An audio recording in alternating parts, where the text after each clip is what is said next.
Question number 13. Question number 13 কি দিয়া আছে? Which of the following article of the Constitution provides for abolition of untouchability in any form?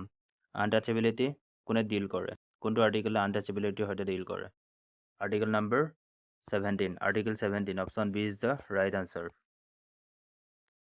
Question number 14. In which part of the Constitution of India the fundamental duties are enshrined?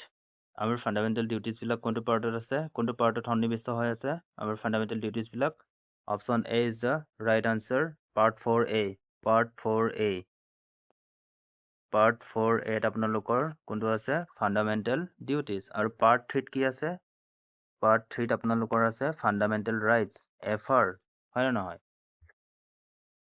ধন্যবাদ যদি ভিডিঅ'টো আপোনালোকে শেষলৈ চাইছে আৰু যদি আপোনালোকৰ কিবা ডাউট থাকে আপোনালোকে কমেন্ট কৰি জনাব পাৰে